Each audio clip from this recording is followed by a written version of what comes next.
Hey, tell me if you've ever heard this from Isaiah 61. I'm guessing if you've heard it, it's not from Isaiah, but it's probably from the New Testament that we'll go to in just a minute. It goes like this, Isaiah 61, 1 through 2. The Spirit of the Sovereign Lord is upon me. For the Lord has anointed me to bring good news to the poor. He has sent me to comfort the brokenhearted and to proclaim the captives will be released and the prisoners will be freed. He has sent me to tell those who mourn that the time of the Lord's favor has come, and with it the day of God's anger against their enemies. Except for that last little bit, which we'll talk about in a minute, this is something that Jesus quotes when he goes into the synagogue in his own town of Nazareth. And if you remember this story, it's kind of an interesting story in that he comes into Nazareth, and they're real excited about Jesus. They heard about him, and of course he grew up there, so they know all about him, they think. And he goes into the synagogue, and he's given the scroll of Isaiah, and he opens it to chapter 61. I'm not sure if there's chapters then or not, but he opens it to chapter 61, and he reads what we just read. He says, the Spirit of the Lord is upon me, for he has anointed me to bring good news to the poor. He has sent me to proclaim that captives will be released, and the blind will see, and that the oppressed will be set free, and that the time of the Lord's favor has come. Now you notice that there was something left out there, and the something that left out is the judgment.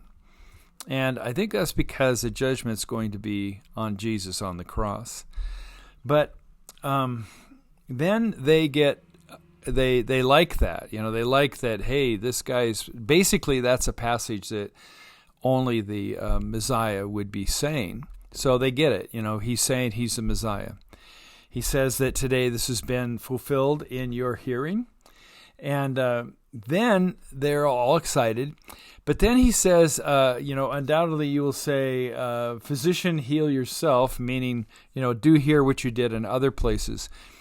And then he slams them twice. He says, doubtless you will say, that a prophet, probably not accepted in his own hometown. And then he tells them two stories from the Old Testament where prophets were welcomed by non-Jews, by Gentiles.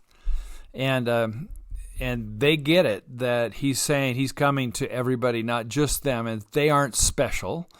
And so then they want to throw him off the cliff. And if you go to Nazareth today, there is a cliff there. A hospital sits on top of it. But there's a cliff right there in Nazareth. The cliff, I'm guessing, they would have tried to throw him off, but he disappears within their midst. That is, if you go back to your hometown, they remember changing your diapers. And it's hard for them to accept that you may be something different than what they remember, which is true for Jesus, and that he says a prophet is not without honor except in his own hometown. He has trouble having honor there. They wouldn't listen. He didn't do any miracles there, except it says he healed a couple people. And he moves on from his hometown, the place where he was least effective, because people already thought they knew. And here's the problem with the gospel and with Jesus and with God, is that line, people who already thought they knew. That is the issue. If you already think you know all about God, and my goodness, there are many Christians out in the world who think they do, know everything about God, then I think you're in trouble, because God's much greater, much larger, much more expansive, much more graceful, much more loving, and much more judgmental than we would ever imagine. And anybody that tells you they know exactly what God's thinking and what God's about probably doesn't.